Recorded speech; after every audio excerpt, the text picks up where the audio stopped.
Welcome back. If you just joined us, you're watching the news at 10 live on Channels Television. A quick reminder of our top stories now. Nobel laureate Professor Wole Soyinka takes a swipe at Nigeria's political class over the spate of impunity in the country and the rot in the judiciary. President Muhammad Buhari tells Nigerians he's only seeking a constitutional allowed second term in office as the All Progressives Congress presidential campaign trail stops in Ondo and Ekiti states. People's Democratic Party presidential candidate Alhaji Atiku Abubakar promises to end Nigeria's security challenges and completes the Mambila hydroelectric power project if elected. And one of the deadliest fires in Paris in a decade kills at least 10 people in a 9-story building apartment in the French capital.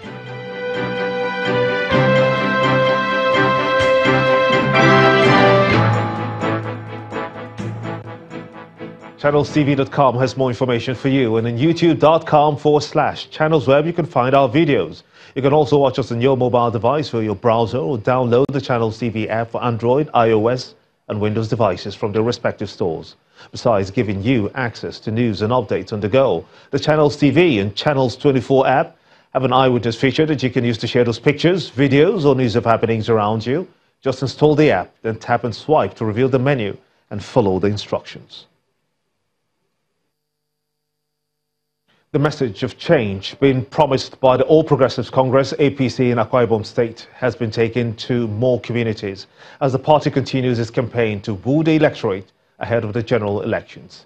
The APC governorship candidate, Mr. Nsima Ekere, and his team visited Ika, Orong, Etimekpo, Akobo and Uruefyong with the promise of good governance, economic empowerment, rural infrastructure development and social protection. Party supporters surround the APC flag bearer in Akwa Ibom State as he makes his way into the campaign ground in Orong. Motorbike stunts provide a side attraction, while MC Galaxy and the Kuker Kruna Nyanya entertain the crowd. Mr. Ekere promises to continue with his track record of good performance while at the NDDC. Orong is an important port city in Akwa Ibom State. And once we come in with your support and by the grace of God as governor of this state, we will carry out the immediate urban renewal of this city. The campaign team also gets a rousing reception in the Uruefyong local government area. The same for Okobo. The St. Patrick's Primary School field hosts the people of Ika. The presence of prominent political leaders in the state, including the former Petroleum Minister, Chief Don Etiebet, Senator James Udoegde, and former Governor Godswill Akpabio, adds some flavor to the campaign. The next governor of Akwa Ibom said, "These are my people. These are my people. 100% for you." Amongst other promises, Mr. Ekere says he will revitalize the aqua palms immediately he's elected as governor. What we will do immediately we come in is that we'll revitalize aqua palm. And then we come and encourage all the palm oil farmers all over the state. Might produce. If you eat fire, then they will harvest it and take it to process kekwa palm. At Etimekpo local government area, supporters endured the night to receive the campaign team.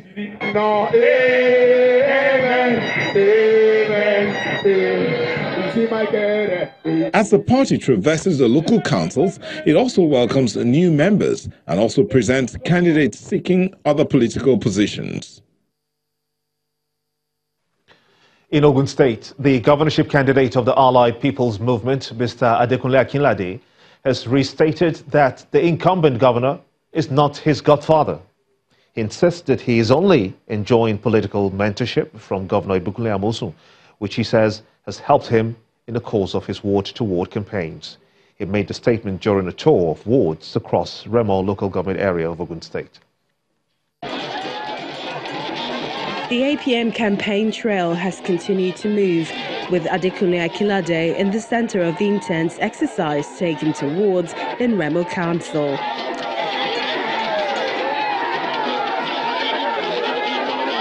Students, women, clerics and other groups gather at different wards to listen to the governorship candidate as his team reels out its plans. Our people know us. They know that when we change party, it's just the cloth. It's just the cloth that is the party. The body is still the same person. The performance that I've given our people at the House of Assembly level, the same performance they are expecting. Ms. Akinlade is using the direct interface to address the issues of security, economy, welfare of the people and other areas of interest. And it's time to clarify one particular issue, his relationship with the incumbent governor, Senator Ibikule Amosun. The issue of godfatherism come on when you pick somebody who has no education or who has nothing going for him. You pick him and make him a chairman of the local government or make him something. Then you have to dictate to him because he's clueless. He doesn't know what to do and you don't want to be put to shame. So you have to guide him all the way. But look at what we see here. When we wanted to start, they said we cannot even go out. That nobody knows me in Ogun State. How can I campaign for governorship in Ogun State? But look at today. We've done 15 local governments. Amosun is not following us anywhere. That's mentorship. We learned from him and we're doing it and our people understand and appreciate him and they'll use their vote to show that we were mentored and we learned well and you will see that we will govern well too, by God's grace. The APM in its week-long campaign has toured more than half of the 223 wards of the state, promising to reach every community and people, building its message on the theme of fairness, justice and equity. The head of the ECOWAS Election Observer Mission for the 2019 general elections, former Liberian President Ellen Johnson Sirleaf, has arrived in Nigeria today ahead of the elections. She was welcomed by the Vice President of the ECOWAS Commission, Madame Finda Koroma.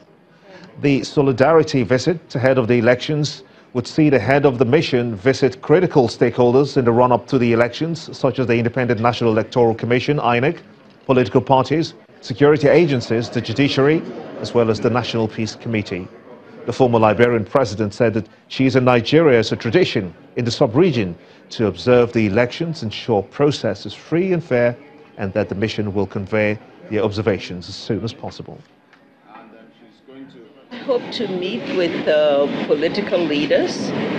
I want to be able to just understand the role I have to play to make sure that I'm well prepared to carry out the function. I'm pleased that it's an ECOWAS assignment and I'll be working with them and they will guide me. And I just expect that I would join all Nigerians in ensuring that this whole process is so peaceful and successful. And that's the whole purpose of my mission, to be a part of that. The ECOWAS Observer Mission will be fully engaged, will carry out its function, will speak when it is time to speak. But at this time, I'm just arriving, and I think I need some time before I can do that. Liberia's former president, Ellen Johnson Sirleaf. The incessant industrial crisis experienced both in the health and education sectors is a deliberate strategy of some people in government to make the idea of privatization and sales of public assets in Nigeria appealing. That's according to the president of the Nigeria Labour Congress, the NLC, Mr. Ayuba Waba. Mr. Waba made the remarks at the 12th Delegate Conference of the NLC in Abuja. According to the NLC president, the Nigeria Labour Congress will mobilize workers and resist any government that plans to sell or privatize public assets, including the Nigerian National Petroleum Corporation, the NNPC. The main auditorium of the National Conference Center in Abuja is filled to capacity as members of the Nigeria Labour Congress converge for the 12th Delegate Conference of the NLC. The conference deliberates on the theme, towards a decade of activism for the promotion of labor unity, national rebirth and development. Viva world workers, viva! The NLC president, Mr. Ayuba Waba, maintains that the reason why workers' union and their employers, including government, are always at loggerhead is the unwillingness of the employers of labor to respect collective bargaining agreements. He also says that the workers will resist any government whose policy is the sales and privatization of public assets. NLC and the working class movement have a well-documented position on privatization. We have resisted any form of privatization, and therefore any attempt to sell any of our assets to any individual and their foreign collaborators will actually be resisted. President Buhari is represented by the Secretary to the Government of the Federation, Mr. Boss Mustafa. He assures the workers of government's determination to better welfare. Government is determined to attain the decent work agenda, which involves opportunity for works that are productive and deliver a fair income. May I also at this juncture assure the leadership of the Nigeria Labour Congress of government's unalloyed support and cooperation towards the struggle for a better workers' welfare, which would invariably enhance increased productivity and national growth. The Nigeria Labour Congress has been at loggerheads with the federal government over issues of new minimum wage in recent times. Although the House of Representatives has passed a bill proposing 30,000 naira minimum wage, it's against the 27,000 naira proposed by the Council of States. Nigerian workers are eagerly looking forward to what the final outcomes will be. The trial of the president of the Nigeria Bar Association, Paul Usoro, is to commence afresh before Justice Chuks Obiozo of the Federal High Court in Lagos.